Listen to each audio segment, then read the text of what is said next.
I do player pianos, Nickelodeons, pump organs, other automated musical instruments. Many people ask me, how did you get started doing that?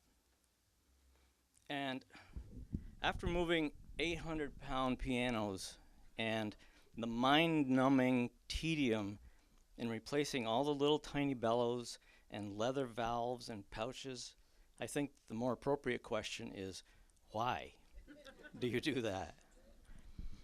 Well, back in the 70s, I'm a young man and I'm traveling from southern Maine to Corning. And my grandfather, he knew I was taking this trip and he said, you need to stop at Deansboro. They have a musical museum. I'm into skydiving and musical museum. Didn't sound real exciting, but I'm driving along I-90 and sign says Deansboro, 9 miles. I go, geez, what am I going to tell my grandfather? You know, it's too big a hurry to go drink beer and swim with my friends. So I pulled in. You get there, and they had this little soda fountain set up with 5 or 6 stools, and this lady's talking about automated musical instruments. I'm not too excited yet, but they sell you a roll of nickels and send you off into the next room. They have 13 rooms full of automated musical instruments. They're playing banjos and the player pianos, and they play flutes and pipes and drums and everything you can imagine. I've gone through a lot of this, and it's pretty exciting. Now I'm getting excited. And then we go into this one big room that looks like an ice cream parlor, and it's got a band orchestration. One whole wall is full of this machine that's playing drums and pipes and flutes and pianos, and it's just amazing. It's like a whole orchestra playing from a paper roll. And then down at the end, there was a oak cabinet with a half-round stained glass eagle. And I went down there, and it was a beautiful piece of furniture. But I'm probably on my 4th roll of nickels by now. And I'm playing this Seeburg KT Nickelodeon. And it was a religious experience. It was beautiful. And I said, if he'd take $1,000 for this thing, I'd buy it right now. Now, I don't have a big job, and it's in the 70s. Little did I know. But I completed the trip, and I was pretty excited about that. But 2 weeks later, working in the store, this gentleman, Jack Thomas, comes in, and I collected antique cameras also. And he said, I've got a camera you'd like to look at. So I went up to his place, and we're looking at cameras, and he's showing me all the other stuff that he does. A really interesting man. But he had a duo art player piano, and we're playing with that. And I'm pretty excited about that. And then I look over in the corner, behind a pile of boxes and stuff, there's this half-round stained glass eagle. I go, whoa. You know, it's like the angels were singing. I said, Jack, what is that? He said, that's a Seeburg KT Nickelodeon. Are you serious? He said, I was going to rebuild that years ago, but I've never gotten to it. I said, I want it. I want to buy that. He said, boy, it's a lot of money. I said, I want to buy that. He says, $4,000. Wow. I want to buy that. Give me some time to get that together.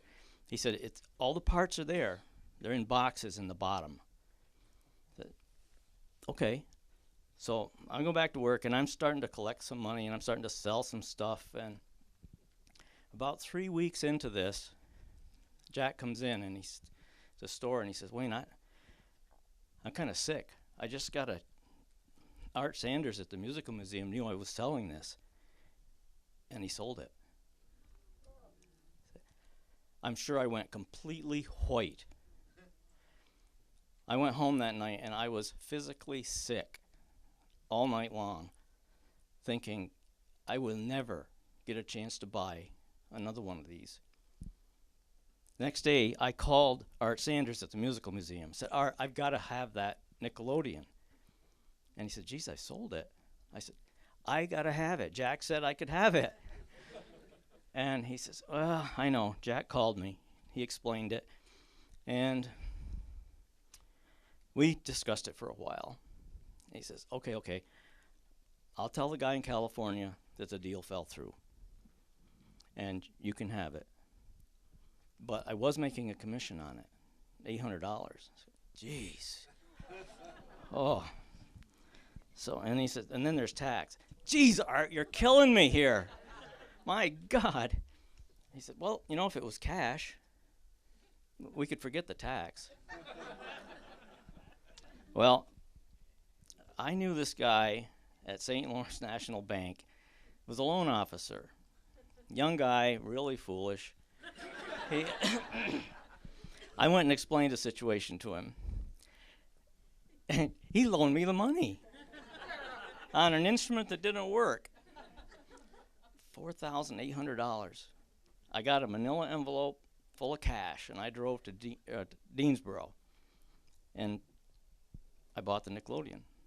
Well, I spent 2 years in my living room, in my pajamas, on Sunday morning, looking at these parts, trying to figure out what the hell they do. And a lot of it I got figured out. Once in a while, I'd call Art at the Musical Museum. Art, I got this square wooden block. It's got all kinds of little bellows inside it, and it's holes through the side, and it looks like a worm's nest. Oh, that's a rewind block. You got to mount that like that. Oh, geez, thanks. So I got it going, and it was a really, really nice instrument. And people would come, and I was really proud to show it to them.